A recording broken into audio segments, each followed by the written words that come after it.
Kasi hindi naman yan pwedeng hugasan, hinahanginan lang po yan. So dati, sabi ko sa vlog natin, every 6,000 kilometers, kung paano alagaan yung ating mga air filter.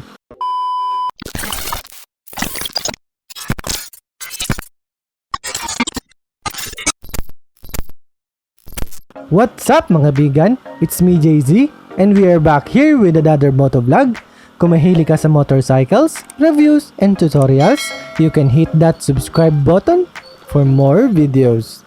So yun nga no mga bigan, una sa lahat no, maraming salamat pa rin po sa inyong lahat ng ating mga solid bigan dyan na hanggang ngayon ay sumusuporta, nanonood at tumatangkilik sa ating mga videos. At huwag kayong mag-alala dahil hindi ako magsasawang mag-upload ng mas marami pang tutorials, reviews at anything na about sa motorcycle. Alright? So ang topic natin ngayon mga bigan ay tungkol po sa washable air filter. So itong topic natin ngayon mga bigan ay gagawin lang nating maikli at direct to the point para mas mag-sink in agad sa ating mga ideas itong pag-uusapan natin ngayon.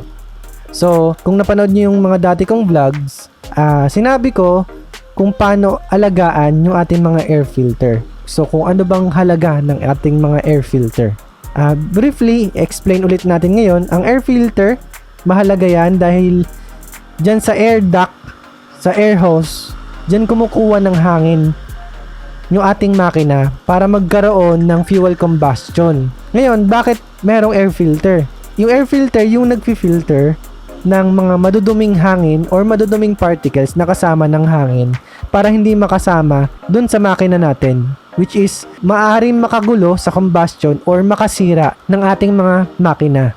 Alright, so kaya yun ang dahilan kung bakit may air filter. Mahalaga ang may air filter. At mahalaga din syempre na alagaan natin to. So dati sabi ko sa vlog natin, every 6,000 kilometers dapat lilinisin natin ang ating mga air filter. So kapag stuck during sa first 6,000 kilometer, madumi na yan. Kadalasan, yung mga 6,000 km kaya pa yan linisin. Pero kapag yung tumagal na yan, medyo meron na yan mabubuong dumi. Kasi hindi naman yan pwedeng hugasan, hinahanginan lang po yan. So, mangyayari, about 10,000 or let's say 12,000 km, mararamdaman nyo na pangit na yung takbo ng inyong mga motor. Kasi sobrang dumi na nung air filter natin, hindi na masyadong maganda yung combustion ng ating mga makina.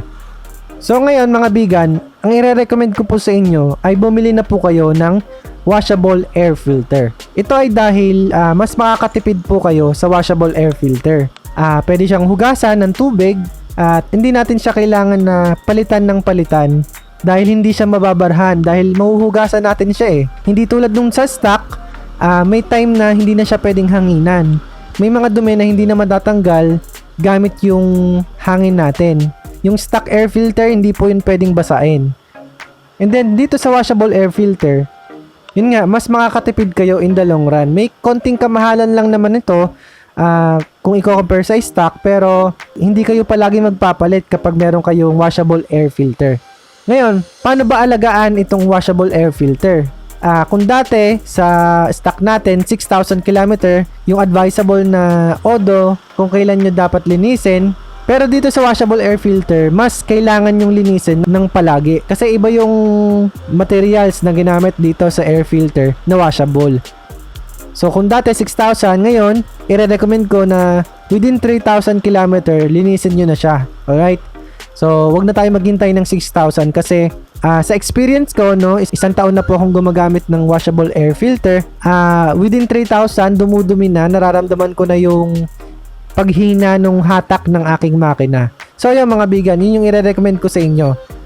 Bumili na po kayo ng washable air filter para makatipid kayo. So every 3,000, lilinisin natin pero hindi natin siya kailangan palitan unless nasira. Alright? So kung nagustuhan mo ang video natin ngayon, kindly hit that like button. Kung may tanong ka naman, suggestion o kung gusto mong magpa-shoutout, i-comment mo lang yan sa baba ng video na to. At kung bago ka lang sa ating channel, kindly hit that subscribe button for more videos. Again, this is JZ Vlogs and see you sa next video. Atin yan eh.